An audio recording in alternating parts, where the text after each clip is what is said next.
So the game finished Nottingham Forest 1, Burnley 1. And in my opinion, there were a lot of positives and negatives. Welcome to the in-depth match analysis.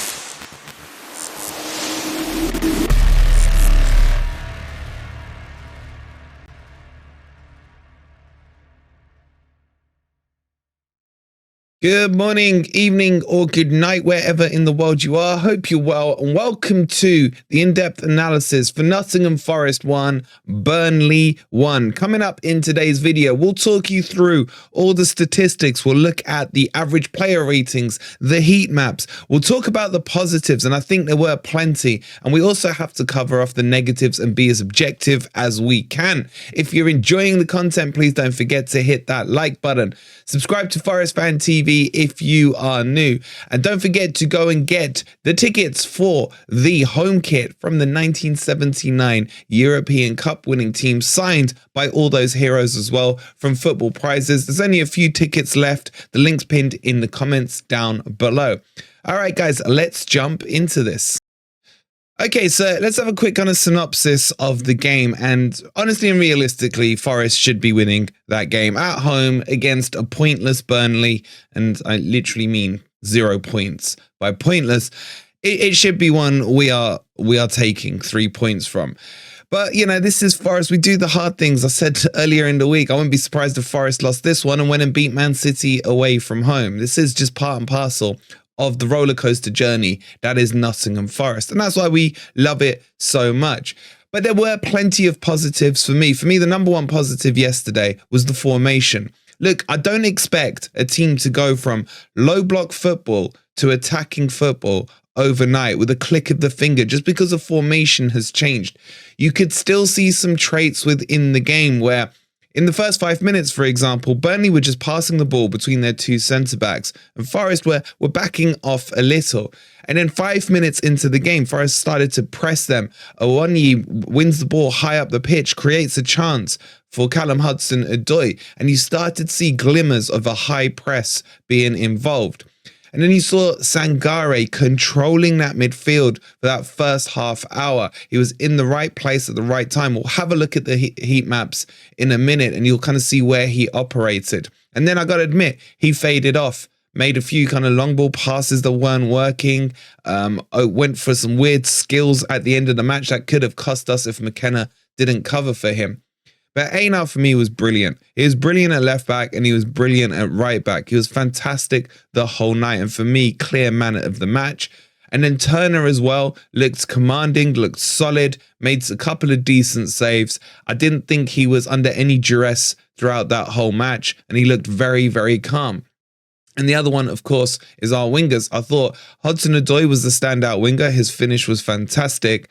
And I thought Elanga was good on the right-hand side. Faded a little again, but I think the whole team kind of did. So overall, I'm not actually disappointed. And that's the weird feeling for me, is that I would have put this down, marked it down as 3 points in the bag every day of the week. But it wasn't a bad match to experiment against. And let's be straight here, right? You are going to have to be really stupid, really unlucky, really do some crazy things for you to get relegated this season. There are at least 5 teams that I would say are hell-bent on being in a relegation battle. That's Luton, that's Sheffield United, that's Burnley, someone like Wolves, Everton, and maybe even Bournemouth. Those are the teams I feel that will be fighting it out at the bottom. And I think there will be a clear divide. So I don't think it's a bad thing if Cooper wants to experiment in some of these games and just see if he can get this attacking style working. And for me, I was endeared more to Cooper yesterday because I was still expecting before 6:45 when I saw the team sheet that we were going to be playing a back three, potentially low block, etc. And I just think in this season, it's not a bad time to try things out, if that makes any kind of sense whatsoever. In terms of the negatives, McKenna and Worrell do not work as a centre pairing in a back four at all. And this is something we saw last year, and this has to go on Cooper. When we switched to a back four last year, he went with McKenna and Cook. They had no legs between them, especially Cook. And he stuck with that for ages, and it was costing us goals because of the pace, balls in behind, etc. And I don't think that pairing works. I actually think they both played okay yesterday, but the problem you have with both of them is the mistakes, and mistakes do come and happen. And we'll talk about that a bit more in a minute. But overall, my overarching feeling in this is that it was quite positive. Yes, I would definitely have liked the 3 points. But what you had was, because we got 3 points unexpectedly or against, the odds at Chelsea, that gave us a little bit of freedom to try these experimental things yesterday. And I think plenty of them did work. But it still needs fine-tuning. And as I said a few minutes ago, you can't just flick the switch and expect someone who's a team who's been low blocking for the past 12 months to suddenly be able to turn into prime Brazil. So those are my thoughts on that. But what I want to show you is how that looked in terms of average player positions. So let's get across to that now. Okay, so this is how we set up in the average players' positions for both Burnley and Nottingham Forest before any substitutions were made. And already just looking at it, there's so much improvement in my opinion on it. One thing I'll say though, just ignore where Ole Einar is because he obviously moved to right back, so the average position looks more central. So if I just draw him, he would have averaged about here on the first half. And the real interesting thing for me is normally Forest will average 1, max 2 players in the opposition half. Usually you'll see Awani in the opposition half on average. You'll see Brennan Johnson on the right-hand side, and then Morgan Gibbs-White just about crossing in. Here we've got 5 players. That's half our outfield team. Average position in the opposition half. And I really do like that. The shape itself shows you more width. Usually there's nothing down that left-hand side. We focus all of our attention down here on the right-hand channel, and there's no real players out here. And you can see there's more balance already just by that formation in terms of an attacking threat, in terms of the positions the players were getting themselves into. And what I really like is this line here for the defense. It's about halfway up our own half. It is the correct line, but with the incorrect players, in my opinion. Having a Niakate in there and having a Felipe in there would have been ideal. Now, Bolly was sick, apparently. There was no talks on Felipe being injured or anything like that. I'm not sure what's going on with Felipe, and I am not sure why Niakate didn't start, because he is match fit, in my opinion. But that's by and by. The point here is the shape of the team looks a lot better, and I do like it. Now, if we go a step further, and you can see with Burnley, what they tried to do was block out the middle of the park here. If I just bring this up quickly, you can see most of their players are playing quite narrow, even though they were down to play in a 4-4-2. You could throw a blanket pretty much over all their players as they went middle. And what did this mean? This meant the spaces were out wide for Nottingham Forest, and hence why this 4-2-3-1 technically and on paper should have worked and worked comfortably. We created a lot of chances in that first half. However, our shooting is woeful. It has to be said. And that's a negative to take out of the game. Excuse me again. My voice is still gone. So overall, I was pleased with that. Now, if we have a look at the second half, you can see that Forest started to adapt a bit more of a narrow formation.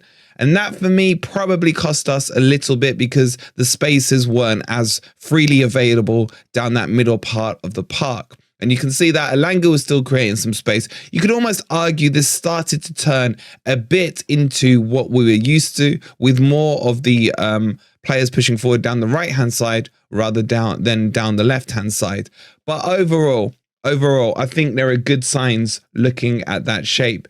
The other thing I want to point out is Sangare. Now, obviously, we've bigged him up. And why would we not? He's a cracking player. His positional play there, you can see he was sitting in front of the defense, just on that right-hand side. And that's where you want your number 6. We'll show you his heat map in a minute. He got forward at the right times, stayed back at the right times, made a couple of great interceptions in the box. And I think for a player who's had a training session or 2 max, whose only communication on that pitch could come from Mangala, I think he was okay. I think it was okay. It wasn't sensational. It wasn't amazing. The first half hour was. But for me, there's still plenty more to come, and that's only a good thing. So hope that makes sense. Hope that gives you a better picture of what's going on in terms of the average player positions. Let's move on and have a look at some of the heat maps.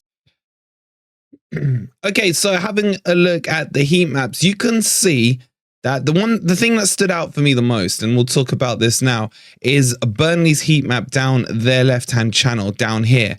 And that was because they were targeting Montiel. And Montiel, we're going to be straight, didn't have a good performance at all. Was getting caught in behind so many times by the youngster here. Let's even see how many touches he's had there.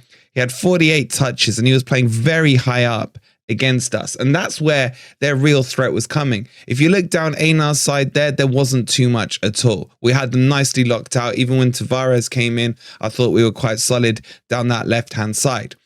But what's interesting is that middle battle here in the Forest area was being won by us. Usually that tends to be a place of weakness for us. You would see oppositions of better quality, maybe having more touches in and around this area. We kept them at bay and we almost forced them out wide down this left-hand channel. Now, in terms of the Forest players, I want to start with Sangare.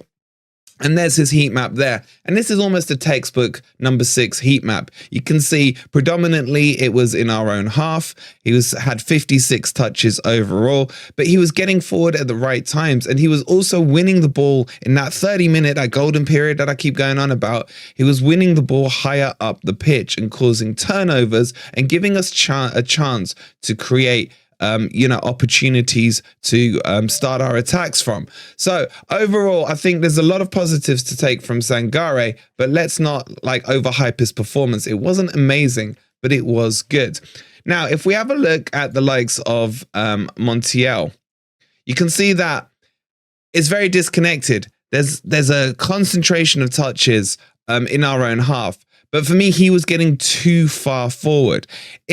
At the right times, this was okay because it was creating overlaps and overloads with Elanga. And it worked, again, back in that first 30 minutes. We were getting those overloads in. His crosses weren't great, to be honest, during the game when he did make some. And I think that final cross he did was the final straw for Cooper that pulled him off.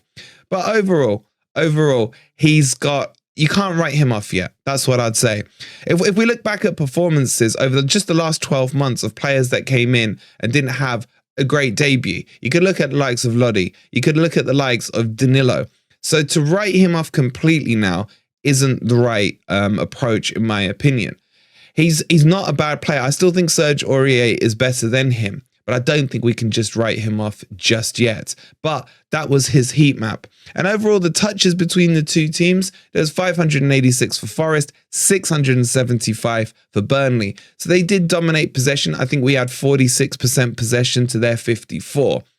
I would have preferred that, and I would have liked to have seen that maybe more in favor of Forest. But this formation is going to have to be a work in progress. And we're not going to see it against Man City on Saturday. That's a given. We're probably going to go back and revert to a back three. But going forward from that, the signs within this one are positive for me.